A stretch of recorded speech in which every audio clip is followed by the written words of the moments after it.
Pada hari ini kita akan membahas mengenai sambut Ramadan penuh cinta. Pembahasan yang mudah-mudahan akan menjadi bekal yang bermanfaat untuk kita menghadapi bulan Ramadan kita ini insyaallah. Amin amin ya rabbal alamin. Dan untuk itu, sebelum pembahasannya kita mulai, kita akan awali dulu dengan membaca suratul Fatihah.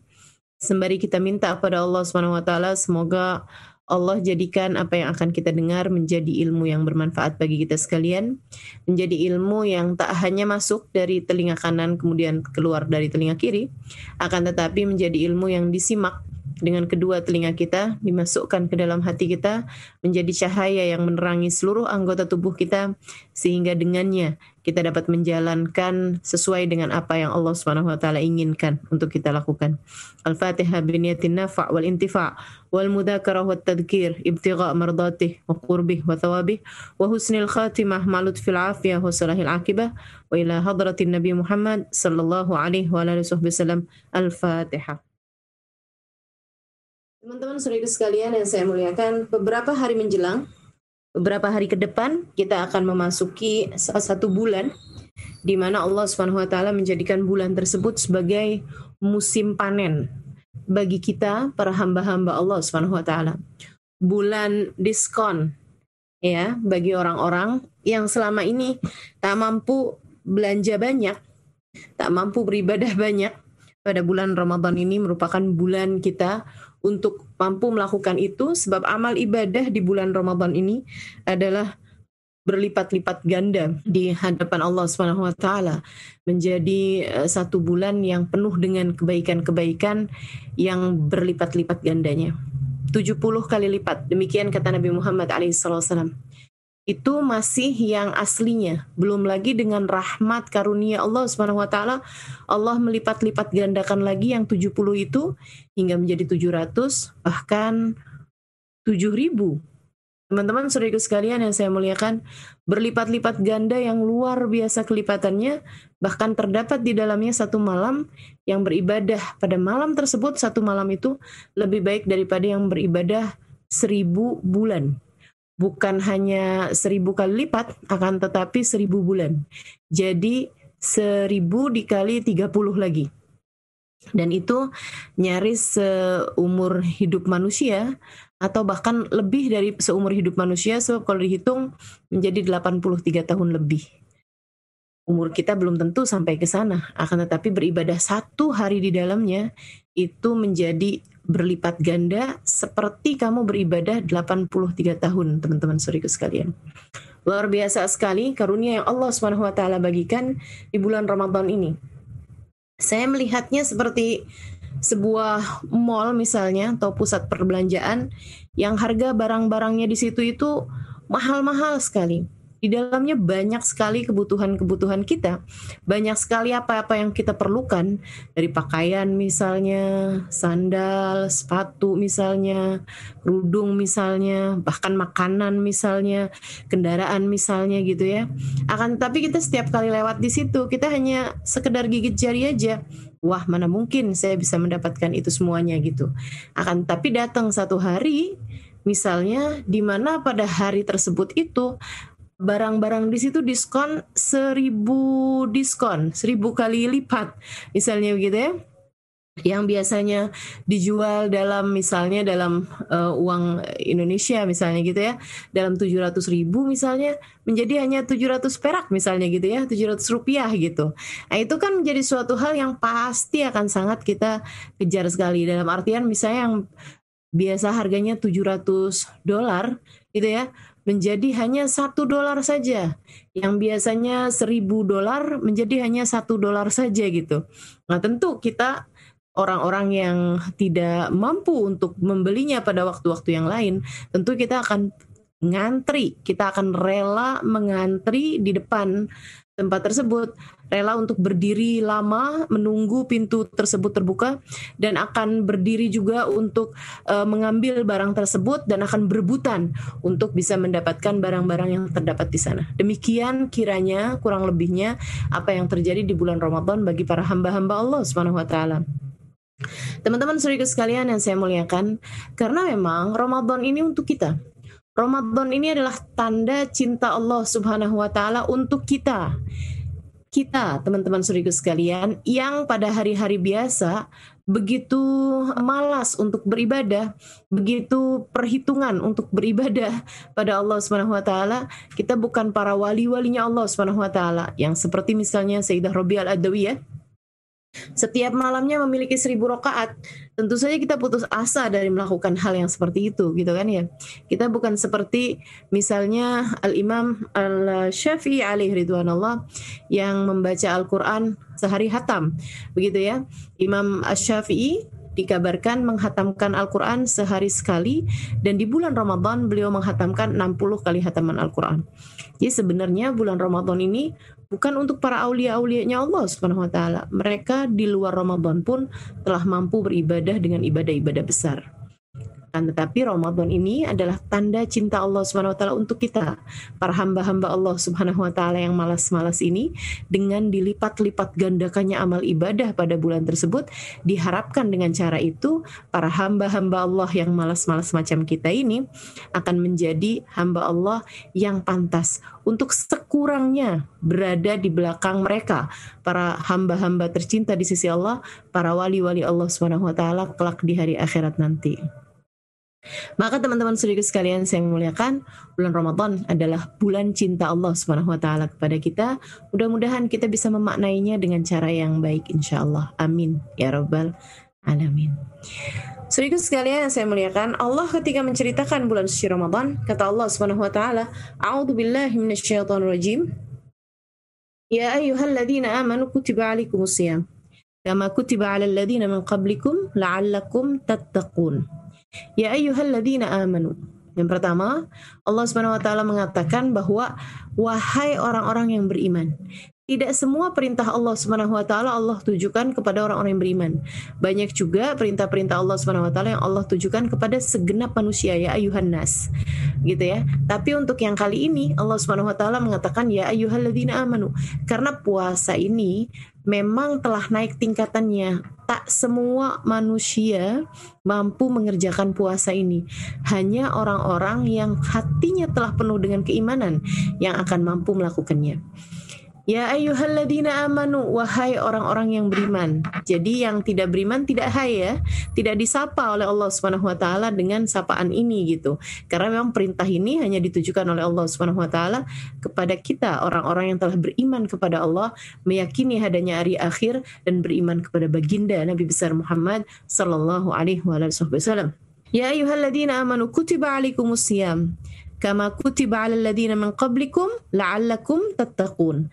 Kata Allah, wahai orang-orang yang beriman, kutiba 'alaikumusiyam, telah diwajibkan atas kalian berpuasa. Diwajibkan, dituliskan, ditetapkan atas kalian berpuasa. Kama kutiba 'alal ladzina min qablikum, sebagaimana telah diwajibkan kepada umat sebelum kalian untuk berpuasa juga gitu. Dari sini kita juga tahu bahwasanya ibadah puasa ini adalah ibadah lama, syariah qadimah. Salah satu dari jenis syariat yang dari masa-masa dulu gitu. Bahkan dalam sebuah hadis dikatakan bahwa tidak ada satu nabi melainkan semuanya ada kewajiban untuk berpuasa. Meskipun tentu saja puasanya bisa berbeda-beda setiap zaman, setiap situasi, setiap syariat, itu bisa berbeda-beda sesuai dengan zamannya masing-masing. Nah, zaman Nabi Muhammad alaihissalam syariatnya sesuai hingga zaman akhir. Puasa selama 1 bulan, selama bulan Ramadan, ini adalah merupakan ibadah yang standar, yang diharapkan tidak akan berbahaya bagi badan manusia, dan bahkan malah justru akan sangat berguna bagi badan manusia, sebagaimana disampaikan Nabi Muhammad SAW, sumu tasihu, berpuasalah kalian, maka kalian akan menjadi sehat. Saudaraku sekalian yang saya muliakan, jadi kewajiban syariat ini memang telah diwajibkan juga pada umat-umat yang terdahulu. Maksudnya semua umat yang terdahulu, dari umat zamannya Nabi Adam misalnya, yang umatnya semuanya adalah anak cucu beliau, hingga kemudian di zamannya Nabi Nuh, di zamannya Nabi Ibrahim, zamannya Nabi Musa, sampai kepada zamannya Nabi Zakaria, Nabi Yahya, sampai pada zamannya Nabi Isa alaihissalam, semua dari para nabi-nabi ini pun juga mendapatkan kewajiban berpuasa sesuai dengan zaman mereka masing-masing, sesuai dengan umat mereka masing-masing. Nah, kenapa semua nabi-nabi juga mendapatkan syariat berpuasa? Karena memang puasa itu adalah jenis ibadah tarkiyah. Ibadah itu ada dua, teman-teman. Ada ibadah fi'liyah, ada ibadah tarkiyah. Ibadah fi'liyah adalah ibadah yang kelihatan gerakannya atau yang kelihatan bacaannya gitu. Ada sesuatunya yang kelihatan gitu. Jadi kalau di foto tuh kelihatan gitu dia lagi ngapain. Misalnya kayak foto orang sholat. Nah, kita udah bisa bayangin gitu kan. Kemudian foto orang sedekah. Kita juga bisa bayangin seperti apa fotonya, gambarnya gitu kan. Kemudian misalnya gambar orang sedang membaca Al-Quran. Nah, kita juga kelihatan gitu kan. Atau suara orang sedang membaca Al-Quran. Nah, itu terlihat. Apalagi foto orang sedang berhaji gitu kan ya. Nah, itu tentu saja kelihatan gitu. Ada ibadah itu yang memang terlihat secara gambarannya, secara jelas gitu. Nah, di puasa itu bukan jenis ibadah yang fi'liyah semacam itu. Dia adalah jenis ibadah tarkiyah. Jenis ibadah tarkiyah. Karenanya, nah tuh saya dengar ceritanya ada seorang guru meminta anak-anak murid kelas dasar ya untuk menyerahkan gambar dia sedang beribadah gitu. Semuanya kemudian menyerahkan gambar-gambar yang jelas gitu. Ada yang lagi sholat, ada yang lagi baca Quran, ada yang sedang bersedekah gitu kan. Kemudian ada seorang menyerahkan gambarnya dia sedang tidur. Gurunya bilang, ini gak sedang ibadah nih. Dia bilang, Bu, saya lagi tidurnya itu lagi puasa gitu ya. Nah itu jadi kelihatan kan bahwa memang ibadah puasa itu tidak terlihat. Ketika kita sedang bersama-sama juga gak kelihatan yang mana yang sedang berpuasa gitu. Karenanya ibadah puasa ini juga merupakan salah satu ibadah yang paling disukai Allah Subhanahu wa taala karena lebih mudah ikhlasnya. Karena nggak kelihatan, makanya dia lebih mudah ikhlasnya, teman-teman saudaraku sekalian. Sementara ibadah yang lain kan karena terlihat sehingga lebih mudah membuat orang riya, lebih mudah membuat orang pamer gitu ya. Apalagi ibadah haji yang ketika pulang jadi ada gelar haji di depan namanya gitu kan. Ada gelar hajah di depan namanya sehingga jadi lebih memungkinkan orang untuk pamer dengan ibadahnya tersebut gitu. Meskipun menurut saya penggunaan gelar haji atau hajah bagi orang yang sudah haji itu tidak tepat ya. Sebab gelar al-hajj itu artinya adalah orang yang sedang mengerjakan ibadah haji. Kalau dia udah pulang kan dia udah gak haji lagi gitu. Sama aja kayak orang lagi sholat itu al-musolli gitu kan, orang yang sedang sholat. Udah dia selesai sholat kan udah gak lagi disebut al-musolli gitu. Maka teman-teman saudaraku sekalian, kembali kepada apa yang tadi saya sampaikan bahwa ibadah-ibadah yang lain itu masih memungkinkan untuk adanya pamer atau riya atau sum'ah ya. Perbedaan riya dengan sum'ah, riya itu ingin dilihat orang, kalau sum'ah ingin didengar orang. Nah sementara ibadah puasa ini lebih aman dari dilihat orang ataupun didengar orang karena memang sebenarnya tidak terlihat dan tidak terdengar, nggak ada suaranya ya, kecuali kalau perutnya sedang sangat lapar sehingga menimbulkan suara ya. Tapi selain daripada itu saya rasa nggak juga gitu. Juga tidak ada baunya ya, kecuali mungkin bau mulutnya ya yang disebabkan karena adanya puasa tersebut, yang saya rasa juga kalau kita pandai menjaga kesehatan mulut juga tidak akan tercium aroma yang tidak sedap dari mulut kita. Jadi lebih aman dari hal ini untuk terjadinya ketidakikhlasan dalam puasa. Karenanya menjadi satu amal ibadah yang disukai oleh Allah Subhanahu wa taala sebagaimana yang disebutkan Allah dalam salah satu hadis qudsinya. Kullu amal ibni Adam lahu illa shaum fa innahu li wa ana ajzi bih.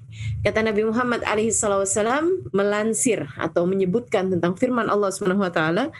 Nabi Muhammad bercerita bahwasanya Allah Subhanahu wa taala berfirman, kullu amal ibni Adam lahu. Semua amal ibadah anak manusia itu adalah untuk dirinya sendiri. Semua amal ibadah seorang hamba untuk dirinya sendiri illa shaum, kecuali puasa. Fa innahu li. Kata Allah, aku puasa itu adalah untukku wa ana ajzi bih, akulah sendiri yang akan memberikan balasannya. akulah sendiri yang akan memberikan balasannya. Sehingga membuat bahkan para malaikat-malaikat pun itu tidak tahu berapa pahala puasa masing-masing dari kita, teman-teman saudara sekalian. Habib Umar bin Hafid, guru kita semuanya, beliau pernah mengatakan bahwasanya para malaikat itu, malaikat raqib yang mencatat amal kebaikan, malaikat atid yang mencatat perbuatan buruk seseorang, malaikat raqib itu, teman-teman saudara sekalian, ketika mencatat sebuah amal ibadah, itu lengkap dengan pencatatan pahalanya gitu. Misalnya baca Al-Quran, kalau khusyuk berapa, kalau nggak khusyuk berapa, itu semuanya tuh ada lengkap gitu pahalanya. Kalau tadabbur berapa, kalau nggak tadabbur berapa, gitu kan ya. Itu semuanya akan ditulis lengkap oleh para malaikat-malaikat, kecuali puasa. Yang puasa itu mereka hanya mencatatkan halimah puasa. Dah gitu aja gitu. Enggak mencatatkan nilai puasanya berapa. Karena yang disebutkan oleh Nabi Muhammad dalam hadis qudsi tadi yang saya sampaikan ya, fa innahu li, kata Allah. Puasa itu adalah untukku. Udah, bahkan malaikat pun hanya menulis puasa gitu aja, tidak menuliskan berapa pahalanya, karena wa ana ajzibih, akulah sendiri yang akan memberikan balasannya. Aku sendiri yang akan menjadi hakim, berapa yang aku putuskan nilai pahalanya nih layaknya dihargai berapa nih puasanya nih. Puasa hari ini nih layaknya dihargai berapa nilainya, itu Allah sendiri yang melakukannya, teman-teman saudaraku sekalian. Jadi semacam gini nih, kalau kamu punya atasan, punya bos, misalnya gitu ya, satu hari dia akan datang ke rumah kamu, teman-teman sekalian.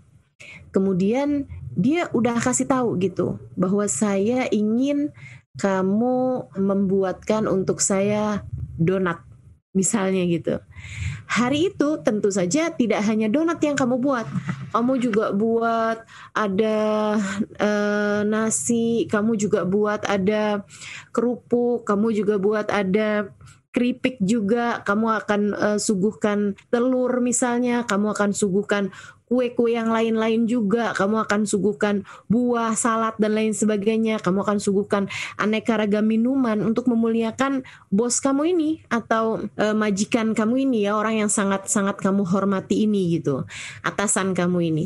Nah teman-teman saudara sekalian, dia karena memang sudah bilang bahwasanya dia paling suka donat misalnya. Ketika sampai di rumah kamu tersebut, dia hanya mengambil donatnya. Kemudian mengatakan kepada semua orang-orang yang dia bawa serta juga dalam rombongan, kalian boleh makan yang lain.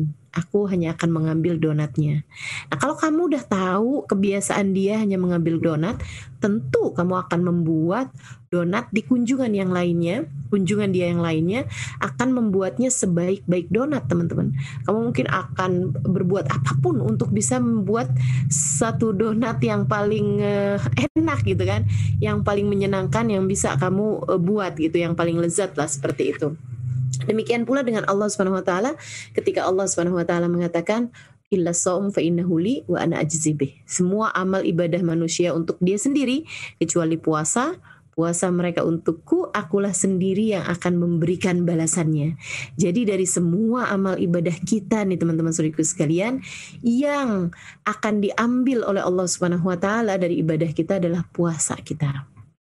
Adalah puasa kita, wa ana ajzibih, Allah sendiri yang akan memberikan penilaiannya, Allah sendiri yang akan menjadi jurinya, Allah Subhanahu wa taala sendiri yang akan menjadi hakimnya, Allah yang akan memutuskan mana yang diterima, mana yang ditolak. Allah Subhanahu wa taala sendiri yang akan memutuskan yang diterima itu dapatnya nilainya mumtaz, dapat nilainya yang istimewa misalnya, atau yang hanya sekedar asal diterima aja misalnya gitu, atau yang memang benar-benar bagus atau yang tidak bagus. Nah itu subhanallah, Allah langsung yang akan memberikan penilaiannya, teman-teman saudara sekalian. Karenanya puasa ini bukan sesuatu hal yang main-main. Kita harus sambut puasa ini dengan penuh cinta, karena ini adalah hubungan langsung antara kita dengan Allah Subhanahu wa taala. Ramadan kita, mari kita kita sambut dengan penuh sukacita, dengan penuh rasa cinta kepada Allah Subhanahu wa taala, karena Allah sendirilah yang akan menilai puasa kita teman-teman, yang akan menilai Ramadan kita teman-teman. Semoga Allah Subhanahu wa taala menjadikan kita hamba-hambanya yang salehah, yang layak untuk diterima di sisi Allah Subhanahu wa taala, dan menjadikan kita layak untuk mendapatkan semua, berhak untuk mendapatkan semua yang dijanjikan oleh Allah Subhanahu wa taala pada bulan suci Ramadan. Insyaallah. Amin ya rabbal alamin. Kata Allah Subhanahu wa taala, ya ayyuhalladzina amanu kutiba alaikumusiyam kama kutiba alal ladzina min qablikum, kemudian la'allakum tattaqun. Teman-teman saudara sekalian, kalau kita benar menjalankan puasa kita, maka predikat tatakun, predikat kalian akan menjadi hamba Allah yang bertakwa. Kalian akan keluar dengan sertifikat sebagai seseorang yang bertakwa di mata Allah Subhanahu wa taala. Yang mana kalau kita membaca Al-Qur'an, ada banyak sekali ayat-ayat yang Allah Subhanahu wa taala selalu mengatakannya sebagai uiddat lil muttaqin. Ini dijanjikan hanya untuk orang-orang yang bertakwa. Yang ini untuk orang-orang yang bertakwa. Allah Subhanahu wa taala banyak sekali menjanjikan banyak hal untuk hamba-hambanya yang bertakwa. Ini salah satunya kita nih bisa menjadi hamba Allah yang bertakwa kalau kita menjalankan ibadah puasa dengan benar. Ibadah puasa yang benar itu yang bagaimana? Yuk kita pelajari teman-teman sedikit sekalian. Yang pertama yang harus kita pelajari, yang harus kita benahi dalam puasa Ramadan kita adalah puasanya. Ramadan yang harus kita benahi, yang nomor satu adalah puasanya. Sebab Nabi Muhammad mengatakan, ini ya, ada banyak donat-donat yang tertolak, ada banyak jamuan-jamuan yang dipersembahkan kepada Allah dan Allah menolaknya begitu saja. Kata Nabi Muhammad alaihissalam, kam min saim laisa min siyamihi illal ju' wal atash. Dalam satu riwayat illal ju' wal dhama. Berapa banyak orang berpuasa tidak mendapatkan apa-apa dari puasanya illal ju' wal atash, kecuali hanya sekedar rasa lapar dan haus belaka. Dia tidak mendapatkan apapun dari puasanya, melainkan rasa lapar dan haus saja. Jadi seperti membuka pepesan kosong lah gitu. Ya, disuguhkan makanannya ternyata sangat nggak enak gitu. Disuguhi sesuatu, akan tapi sesuatunya ini sangat tidak bermutu, sehingga kemudian dilepeh, sehingga kemudian dilempar, kemudian dibuang. Seperti itu teman-teman sekalian. Yang salah bukan Allah yang tidak menerimanya, akan tetapi karena memang puasanya yang tidak layak diterima. Seperti apa puasa yang tidak layak diterima? Nabi Muhammad alaihissalam menyebutkannya dalam salah satu hadis yang lain. Kata Nabi Muhammad alaihissalam, khamsun yuftirna sha'im. Khamsun yuftirna sha'im, ada 5 perkara yang membuat batal habis pahala puasa seseorang. Ada 5 perkara yang membuat batal habis pahala puasa seseorang. Seperti puasa ini kalau saya gambarkan seperti sebuah balon. Saudaraku sekalian, dari pagi kamu berpuasa itu seperti sedang meniup sebuah balon, tambah besar, tambah besar, tambah besar, tambah besar, tambah besar, sampai di akhir hari ya, menjelang malam, yaitu waktunya maghrib, kamu sudah membuat satu balon yang begitu besar. Akan tetapi hati-hati, sama halnya dengan balon, begitu mudah sekali ia menjadi pecah begitu saja, hanya karena satu tusuk jarum ke balon tersebut sudah menjadikan balonnya sudah tidak lagi tersisa apa-apa, udah nggak ada apa-apanya lagi gitu. Nah, Nabi Muhammad menyebutkan 5 jarum-jarum ini yang bisa membuat pahala-pahala puasamu menjadi habis tak tersisa. Bukan menjadi sedikit teman-teman, tapi habis tak tersisa. Bahkan para ulama menyebutnya, salah satunya Imam Abu Hanifah, menjadikan puasanya itu batal dari asalnya sehingga harus diqadha. Akan tetapi para ulama Syafi'iyah sebagaimana ulama-ulama yang lain selain Imam Abu Hanifah menyampaikan hanya batal pahala puasanya. Yang dalam artian puasanya menjadi tidak punya pahala apa-apa, akan tetapi tidak wajib diqadha gitu. Dia sudah menjalankan kewajibannya sebagai seorang muslimah meskipun tidak ada nilai pahala puasanya. Nah itu kalau dipikir-pikir buat apa ya puasanya kalau nggak ada nilai pahalanya? Mudah-mudahan Allah jauhkan kita dari jenis puasa yang seperti ini insyaallah. Menjadikan puasanya laisa min siyamihi illal ju' wal atash. Nggak dapat apa-apa dari pahala puasanya kecuali hanya sekedar lapar dan haus belaka. Puasa yang bagaimana itu? Nabi Muhammad menyebutkan khamsun yuftirna shaim, 5 perkara membuat batal habis pahala puasa seseorang.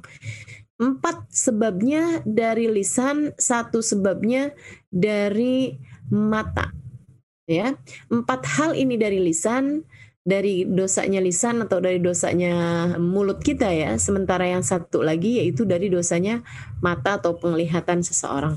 Yang dari lisan, ini katanya Nabi Muhammad SAW, al-kadhib wal ghibah wal namimah wal yaminul fajirah. Dan yang dari mata adalah an-nadhar bisyahwah. Yang dari mulut atau yang dari lisan ada 4 hal. Yang pertama adalah bohong. Kamu kalau puasa, kemudian di dalamnya dari sejak sahur, pagi, subuh, sampai ke maghrib, ada kebohongan yang kamu sampaikan, ada kebohongan yang kamu ucapkan, maka menjadikan pahala puasamu itu habis tak tersisa, teman-teman. Habis tak tersisa. Subhanallah, luar biasa sekali ya. Ini ya, habis tak tersisa dengan adanya kebohongan yang kamu sampaikan. Karenanya banyak di antara para ulama-ulama, di antara para orang-orang saleh, itu yang ketika datang bulan suci Ramadan, mereka memilih untuk tidak banyak bertemu dengan manusia. Mereka memilih untuk tidak banyak berjumpa dengan orang. Lebih baik khalwat aja dah gitu kan. Lebih baik berdiam diri saja. Tidak usah jumpa sama banyak orang gitu. I'tikaf aja di masjid.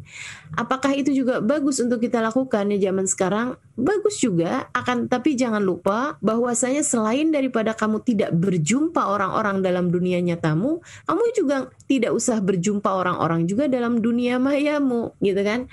Enggak ngobrol sama orang sih, tapi dia baca Instagram, kemudian menyebarkan broadcast yang isinya berita yang hoax misalnya gitu, kabar-kabar burung yang dia sebarkan kemana-mana, bahkan fitnahan gitu ya, dalam urusan-urusan politik misalnya, atau bahkan kabar-kabar artis yang disebarkan gitu ya, padahal kabarnya tidak benar adanya gitu kan. Itu semuanya bisa membuat batal habis pahala puasamu, teman-teman. Sayang sekali gitu. Pahala puasa kita yang begitu indahnya, sehingga seharusnya menjadi sesuatu yang layak diterima, layak dipersembahkan kehadirat Allah Subhanahu wa taala. Jangan kamu hapuskan dengan hanya sekedar kebohongan yang kamu ucapkan atau kamu tuliskan ya, dari lewat jari-jarimu itu, jempol-jempol yang berbohong nih ya di dunia maya gitu, atau di media-media sosial kita. Baik, itu satu. Kemudian yang kedua, teman-teman saudaraku sekalian, oh ya, masalah kebohongan ini bahkan kepada orang-orang terdekat kita ya, yang harus kita hindari, yang harus kita hati-hati adalah jangan sampai di bulan suci Ramadan kamu berbohong, terutamanya kepada orang-orang yang ada di sekitar kamu. Suamimu, anak-anakmu, orang tuamu, saudara-saudarimu, siapapun lah yang ada di sekitarmu. Betul-betul pikirkan semua perkataan yang kamu akan ucapkan pada hari-hari ini sebagai pelatihan untuk datangnya bulan suci Ramadan. Kamu sudah dalam keadaan bersiap untuk menjaga lisan lebih pandai daripada di waktu-waktu yang lalu. Karena memang lisanmu ini sangat berbahaya nih di bulan suci Ramadan, yang akan menjadikan puasamu mudah untuk menjadi puasa yang tertolak di sisi Allah Subhanahu wa taala. Teman-teman saudara sekalian, dan bukan artinya begini, kalau misalnya gitu ya, suamimu tanya gitu, kamu ada lihat nggak uang yang saya taruh di saku baju saya gitu? Kamu ada lihat nggak? Nah itu uangnya padahal udah kamu ambil gitu kan. Kamu jangan kemudian bilang, boleh saya jawab nanti habis taraweh, misalnya gitu ya, untuk menghindari mau bohong nih, tapi kalau lagi puasa bohongnya jadi membatalkan puasa gitu. Ya udah deh, saya jawabnya nanti aja habis taraweh misalnya gitu. Nah itu sama-sama aja teman-teman. Berbohong dan niat berbohong, nah itu merupakan perbuatan yang juga sudah diharamkan oleh Allah Subhanahu wa taala. Baik, saudaraku sekalian yang saya muliakan, yang berikutnya dari hal-hal yang dapat membatalkan pahalanya puasa, yaitu selain daripada al-kadhib atau bohong, itu juga al-ghibah, membicarakan aib orang lain. Nah ini yang banyak juga terjadi di antara kita ini ya. Ghibah itu sudah merupakan kayak cemilannya orang-orang gitu, kayak makanan, kayak snack gitu buat sebagian orang. Rasanya kalau nggak ghibah kayak belum makan snack gitu. Rasanya kayak ada yang kurang gitu. Nah itu juga yang harus kita latih nih dalam hari-hari ini. Lisan kita nggak menjadi lisan yang mudah berghibah, baik secara langsung ataupun ghibah di media sosial kita ya, atau berghibah di misalnya di grup-grup WhatsApp dan lain sebagainya gitu. Karena ternyata ghibah ini ada sesuatu hal yang dapat membatalkan habis pahala puasa kita. Dan itu pernah ditunjukkan di masa hidupnya baginda kita Nabi besar Muhammad alaihissalam dalam sebuah kisah yang diriwayatkan dalam sebuah hadis, dan saya berulang kali mendengarnya dari guru saya Al Habib Umar bin Hafid mengenai kisah ini. Katanya Nabi Muhammad alaihissalam, kata beliau, Nabi Muhammad pernah memerintahkan para sahabatnya untuk berpuasa dan tidak memperbolehkan mereka berbuka kecuali dengan izin beliau. Maka pada saat datang waktunya maghrib, jelang maghrib, para sahabat-sahabat mengantri ya, atau dalam bahasa Arab tobur gitu ya, untuk bisa mendapatkan izin berbuka dari Nabi kita Muhammad alaihissalam. Mereka berurutan bergantian mengatakan kepada Nabi. Nabi berdiri di depan pintu rumah beliau dan para sahabat mengantri untuk mengatakan kepada Nabi Muhammad, Rasul, apakah saya dan keluarga boleh berbuka? Nabi Muhammad mengatakan silahkan. Rasulullah, apakah saya boleh berbuka? Iya silahkan. Rasul, saya mau berbuka, silahkan. Saya dan semua keluarga boleh berbuka, Rasul, silahkan. Semuanya mendapatkan izin kecuali ada 2 orang perempuan ya. Ada 2 orang perempuan yang tidak mendapatkan izin Nabi Muhammad alaihissalam untuk berbuka gitu. Sampai semua orang sudah pulang ke rumahnya dan semuanya sudah berbuka, 2 orang ini aja yang masih berada di depan pintu rumah Nabi Muhammad alaihissalam karena mereka belum mendapatkan izin untuk berbuka.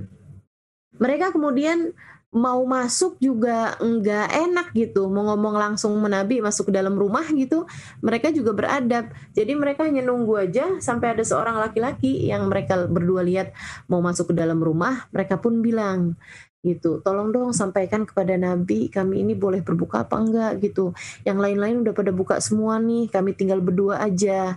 Kami sudah sangat kelaparan sekarang ini gitu. Laki-laki tersebut masuk kemudian berkata kepada Nabi Muhammad, ya Rasulullah, inna mra'atani tahtal bab tasta'dinani laki an taftura.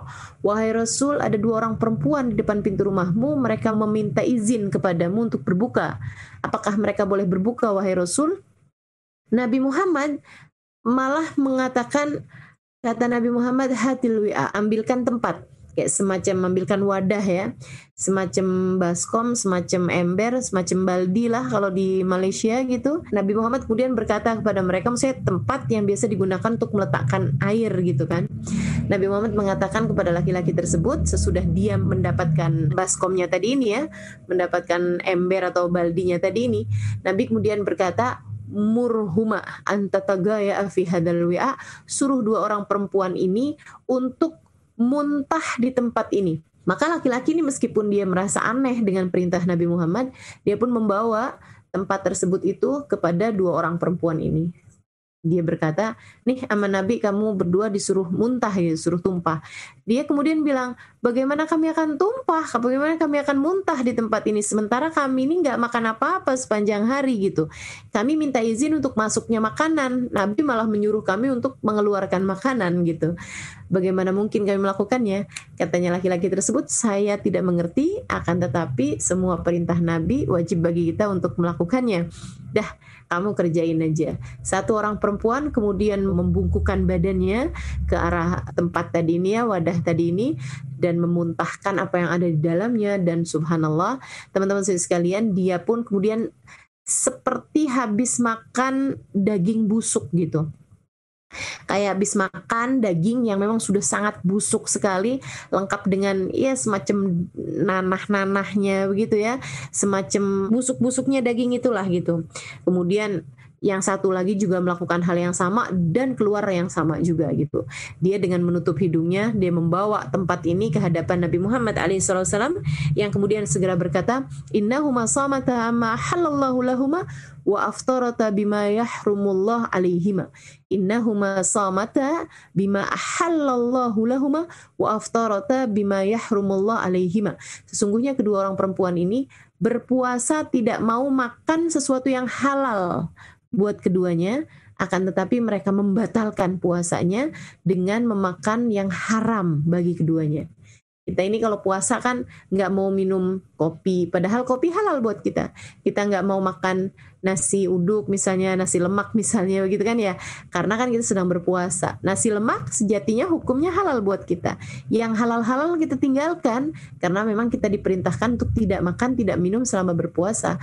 Kata Nabi Muhammad, tapi kedua perempuan tersebut telah membatalkan puasanya dengan makan makanan yang haram buat mereka.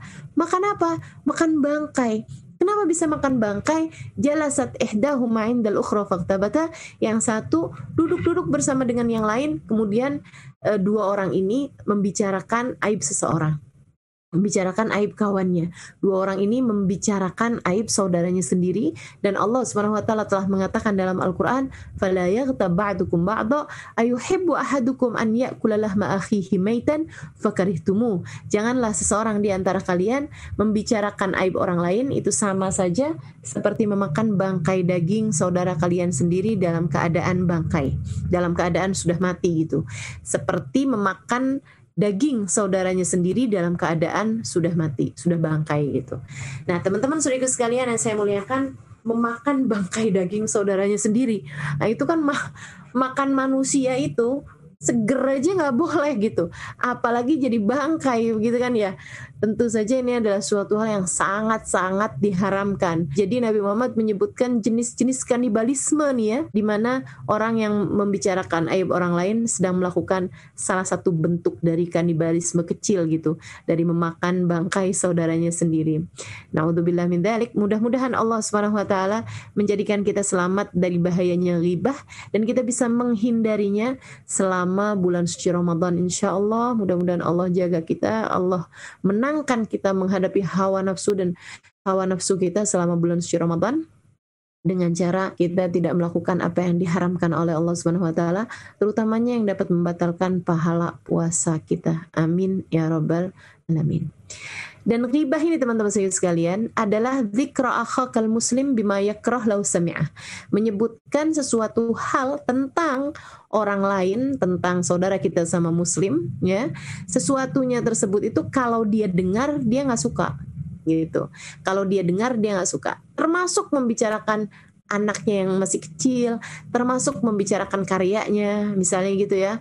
Ustazah Halimah nih bikin buku apaan sih, nggak bermutu, sampah, misalnya begitu ya. Nah, kalau kamu lakukan itu di bulan Ramadan gitu, saya kalau saja mendengar ucapanmu tersebut, saya tentu tidak akan suka gitu ya. Karenanya membicarakan seseorang itu tidak hanya membicarakan fisiknya aja gitu, bahkan membicarakan karyanya, membicarakan anaknya, membicarakan suaminya misalnya gitu ya, ataupun membicarakan sesuatu hal yang terkait sama orang tersebut walaupun benar. Nah, itu termasuknya adalah bagian dari ghibah. Misalnya membicarakan masakan orang tersebut gitu ya. Ya kalau orangnya dengar dia akan tersinggung gitu. Dia tidak akan suka. Nah, itu juga adalah merupakan salah satu bentuk ghibah gitu ya. Yang mudah-mudahan Allah Subhanahu wa taala menghindarkan kita darinya insyaallah. Amin ya rabbal alamin. Bukan artinya kalau ada seseorang mengajakmu berghibah di waktu siang, kamu kemudian bilang tar aja ya, sepulang kita taraweh gimana nih? Ah, itu juga sama aja. Ghibah, niat berghibah begitu ya. Kita pending sampai dengan habis buka puasa. Sama-sama aja teman-teman saya sekalian, suatu hal yang selayaknya kita hindari. Kemudian yang ketiganya, kata Nabi Muhammad SAW, salah satu yang membatalkan pahalanya puasa adalah namimah. Namimah itu apa? Memindahkan omongan atau menyebutkan sesuatu hal yang tidak baik kepada seseorang, atau memindahkan omongan seseorang kepada orang lainnya lagi untuk membuat mereka saling benci. Dan ini yang banyak terjadi di kalangan rumah tangga ya. Misalnya kayak seorang istri yang menjelek-jelekan suaminya di hadapan ibu mertuanya, misalnya gitu kan. Dia tuh anak mamah tuh sukanya begini untuk membuat mamahnya tersebut jadi kayak gimana gitu sama anaknya dia sendiri gitu kan. Atau misalnya kamu menyebutkan tentang suamimu di hadapan ibumu atau orang tuamu yang membuat orang tua kamu juga jadi nggak suka sama dia gitu. Itu jauh lebih berbahaya lagi ya. Sampai-sampai saya pernah dengar bahwa kalau kamu ada masalah sama suamimu, lebih baik tuh jangan ceritakan kepada keluargamu, terutama jangan ceritakan kepada orang tuamu. Ini lepas dari bukan hanya Ramadan ya, apalagi kalau itu kamu lakukan di bulan Ramadan gitu. Tapi bahkan di luar bulan Ramadan sekalipun, gitu, seharusnya kita menjaga teman-teman, jangan sampai orang tua kita atau orang-orang yang kita sayangi mengetahui aibnya suami kita. Kadang-kadang istri tersebut sudah baikan hubungannya sama suaminya, tapi keluarganya masih belum. Ibu bapaknya masih sakit hati gitu, anaknya dibegitukan, atau saudara-saudaranya masih sakit hati gitu kan, karena adiknya atau kakaknya dibegitukan oleh suaminya gitu misalnya, padahal dia sama suaminya udah baik-baikan gitu. Itu juga yang harus kita hindari dalam kehidupan kita, sebab bagaimanapun kita harus tahu bahwa kita hidup di dunia ini bukan hanya untuk dunia kan gitu. Ada masa kehidupan panjang sesudahnya di hari akhirat nanti, yang semua kebaikan ataupun keburukan di sana bergantung dari bagaimana kita menjalani kehidupan kita di dunia sekarang ini. Maka harus lebih hati-hatilah kalau mau berbuat apapun, kalau mau ngomong apapun. Mudah-mudahan Allah jaga lisan-lisan kita semua insya Allah. Dan yang keempatnya atau yang terakhir dari bahayanya lisan ya, yang dapat membatalkan pahala puasa adalah al-yaminul fajirah, sumpah palsu. Ya, bersumpah tapi dengan sumpah yang palsu gitu. Wallahi billahi gitu kan, padahal dia tidak melakukannya, atau wallahi billahi saya tidak melakukan itu padahal dia melakukannya gitu. Nah, ini sumpah palsu yang seperti ini, atau menjanji-janjikan gitu ya. Demi Allah kalau kamu puasanya penuh nak sampai dengan akhir bulan, nanti mama akan belikan kamu sepeda motor misalnya gitu ya. Nah, padahal kamu dalam hati juga udah tahu kalau kamu nggak akan beliin itu gitu misalnya. Nah, itu juga merupakan sumpah palsu yang al-ghamush. Nabi Muhammad SAW menyebutnya sebagai sesuatu hal yang bisa menjerumuskan, yang bisa menenggelamkan seseorang ke dalam murka Allah Subhanahu wa taala. Na'udzubillah min dzalik. Kemudian yang satu yang disebutkan Nabi sebagai yang dapat membatalkan pahalanya puasa, yaitu bahayanya mata, yaitu an-nadhar bi syahwah, melihat dengan syahwat. Nah, melihat dengan syahwat itu baik secara langsung dengan, ya orang nyebutnya sekarang cuci mata, padahal itu sebenarnya mengotori mata ya. Cuci mata, saya mau pergi ke mall misalnya gitu ya, lihat-lihat yang lucu-lucu. Kalau yang kamu maksud dengan lihat yang lucu-lucu adalah tas misalnya gitu, atau apalah gitu kan, itu suatu hal yang lain. Tapi kalau yang kau maksudkan adalah memandang laki-laki yang bukan mahrammu dengan pandangan rasa suka gitu, nah itu yang dapat membuat pahala puasamu jadi habis, baik itu secara langsung seperti yang tadi saya ceritakan, ataupun secara tidak langsung seperti di zaman sekarang ini ya, melihat di layar televisi misalnya, atau di layar komputer, di layar handphone dan seterusnya gitu. Itu semuanya, ataupun di majalah misalnya, atau di buku dan seterusnya.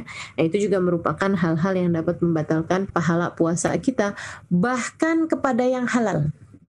Bahkan kepada yang halal, memandang dengan syahwat bahkan kepada yang halal. Siapa yang halal dipandang dengan syahwat? Yaitu suami terhadap istrinya atau istri terhadap suaminya.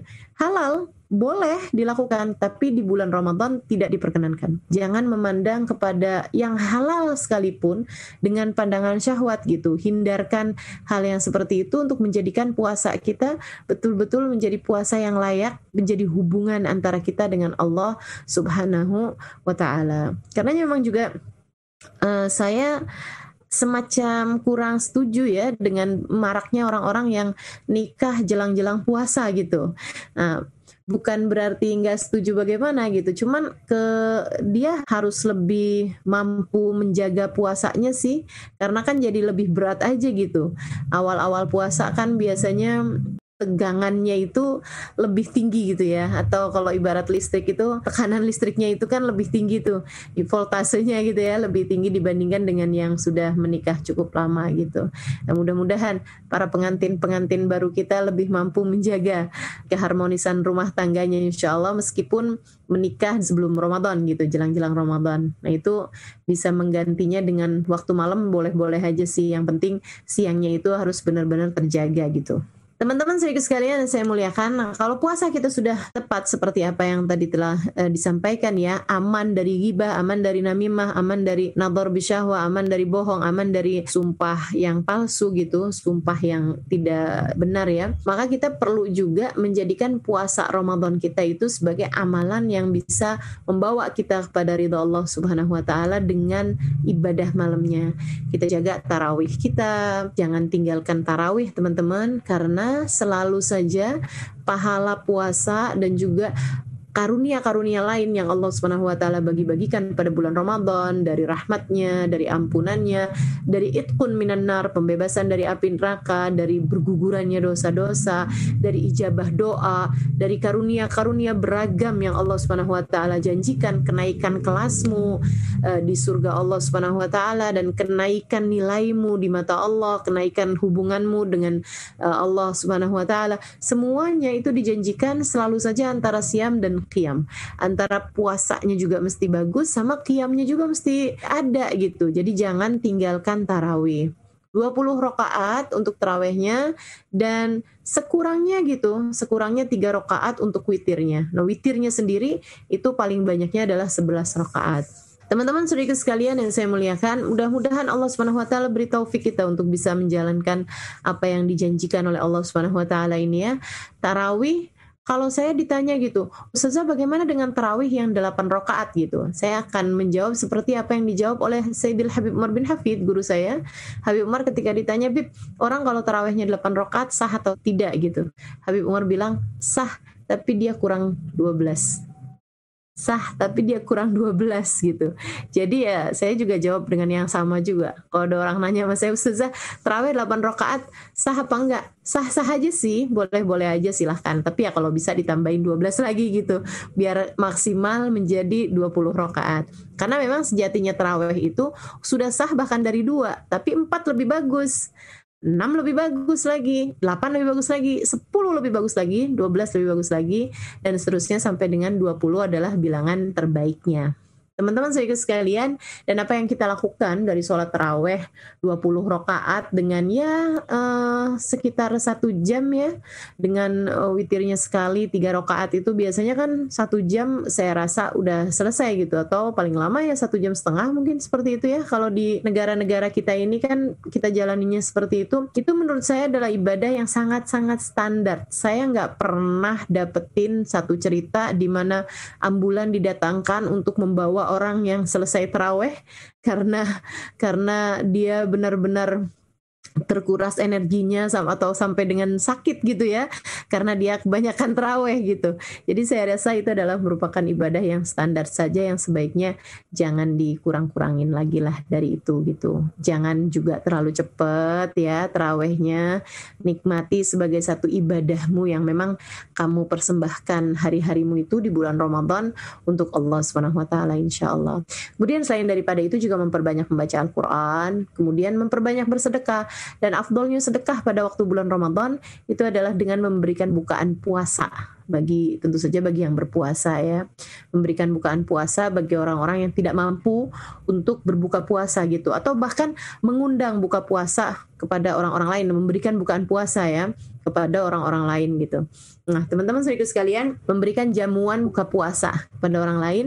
Nabi Muhammad SAW menyebutkan mengenai hal ini, man aftara sha'iman falahu mithlu ajrih la yanqus min dzalika syai'a. Siapa yang memberikan bukaan puasa bagi orang yang berpuasa, maka dia mendapatkan pahala yang sama dari orang yang berpuasa tersebut tanpa berkurang sedikit pun juga. Kemudian Habib Umar juga mengatakan mengenai sedekah di bulan Ramadan, beliau mengatakan lebih baik kamu bersedekah secara terus-menerus selama bulan suci Ramadan, walaupun sedikit, daripada kamu bersedekah sekali sedekah banyak tapi hanya 1 atau 2 kali aja selama bulan suci Ramadan gitu ya. Jadi lebih baik kita bersedekah walaupun sedikit-sedikit gitu setiap harinya, itu lebih baik daripada kalau kita bersedekah hanya sekali 2 kali aja selama bulan suci Ramadan. Kenapa? Karena bulan suci Ramadan itu menjanjikan banyak karunia yang kita nggak pernah tahu kapan waktunya turun, hari-hari kapan yang waktunya turun, bisa macam-macam gitu. Ibarat hujan, bulan Ramadan itu adalah bulan yang dituruni hujan rahmatnya Allah Subhanahu wa taala yang sangat banyak, kadang gerimis, kadang deras. Nah, kita nggak pernah tahu yang kapan derasnya, kapan banyaknya gitu. Hujan-hujan rahmat tersebut, karenanya lebih baik kita berderma atau bersedekah dari waktu yang ke waktu gitu. Setiap hari kalau bisa kita usahakan ada sedekahnya walaupun sedikit gitu. Salah satu dari ibadah lain selama bulan suci Ramadan adalah i'tikaf.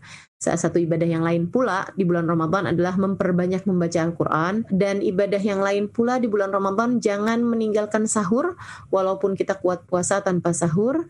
Kemudian selain daripada itu adalah memperbanyak zikir. Dan zikiran yang paling bagus untuk kita baca di bulan suci Ramadan adalah apa yang disebutkan oleh Nabi Muhammad alaihi salatu wassalam.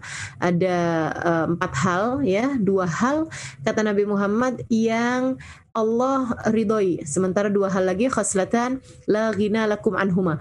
2 perkara lagi yang sangat kalian perlukan. Wa amal khaslatan, adapun 2 perkara turdun bihima rabbakum, yang membuat Allah ridho dari kalian, yaitu antashhad an la ilaha illallah, itu wa antastaghfiruna, yaitu bersyahadat la ilaha illallah dan juga untuk kalian beristighfar padanya. Sementara amal khaslatan alladan la ghina lakum bihi anhuma, adapun 2 perkara yang kalian sangat memerlukannya, yaitu kalian minta dimasukkan ke dalam surga dan kalian minta dihindarkan dari api neraka. Dan itu sering sekali kita dengarkan di masjid-masjid selama bulan suci Ramadan. Kebanyakannya adalah saat-saat menjelang buka. Sampai ada yang pernah nanya sama saya, "Oh, itu bukan hanya bacaan dibaca sebelum buka, Ustazah?" Enggak ya, itu sebenarnya mau siang mau malam selama bulan suci Ramadan baik untuk membaca dzikiran tersebut, yaitu asyhadu an la ilaha illallah, astaghfirullah, nas'alukal jannata wa na'udzubika minan nar gitu. Itu kita ulang-ulang selama bulan suci Ramadan. Mudah-mudahan Allah Subhanahu wa taala mengijabah. Dan Allah Subhanahu wa taala menyiapkan ada Lailatul Qadar yang berkemungkinan terjadi di salah satu malam selama bulan suci Ramadan. Di malam ganjilnya lebih mungkin daripada malam genapnya, dan di 10 malam terakhirnya lebih mungkin daripada di 20 yang awalnya gitu. Jadi kemungkinan terjadinya itu pada malam 21, 23, 25, 27 ataupun 29. Di mana pada malam tersebut seperti yang Allah ceritakan dalam Al-Qur'an, tanazzalul malaikatu, malaikat-malaikat turun rombongan demi rombongan. Duf'atan ba'da ukhra, rombongan demi rombongan para malaikat, hingga kabarnya kepak-kepak sayap mereka itu memenuhi lapisan dari bumi ke langit ini ya, dari banyaknya malaikat-malaikat yang turun pada malam tersebut. Ruh termasuk juga malaikat Jibril, bi amri rabbihim min kulli amrin salamun hiya hatta matla'il fajr. Semua ini adalah melaksanakan perintah Allah Subhanahu wa taala kepada para malaikat untuk turun pada malam tersebut untuk menyelesaikan urusan mereka. Apa urusannya? Ketika ada seorang hamba yang sedang beribadah, mereka akan mengaminkannya. Mereka akan meminta kepada Allah untuk menerima ibadahnya. Ketika mereka berdoa, mereka akan minta kepada Allah agar mengijabah doanya. Ketika ada hamba-hamba Allah yang sedang meminta hajat kepada Allah, Allah menjadikan para malaikat itu mendoakan orang tersebut. Jadi ibadahmu dimintakan ijabahnya, dimintakan diterimanya oleh jutaan malaikat, teman-teman. Dan juga doa-doamu, hajat-hajatmu diaminkan oleh jutaan malaikat-malaikatnya Allah Subhanahu wa taala. Allah Subhanahu wa taala mengatakan salamun hiya hatta matla'il fajr. Kebahagiaan, keselamatan, kedamaian sampai dengan saat fajarnya gitu ya. Karenanya Habib Umar bin Hafid mengatakan bahwa cirinya Lailatul Qadar kelihatan pada besok harinya. Maksudnya pada pagi harinya, malah justru di saat para malaikat kembali naik ke atas sehingga menghalangkan cahaya matahari sampai ke bumi. Kata beliau, itu kalau paginya cahaya buminya tuh temaram gitu.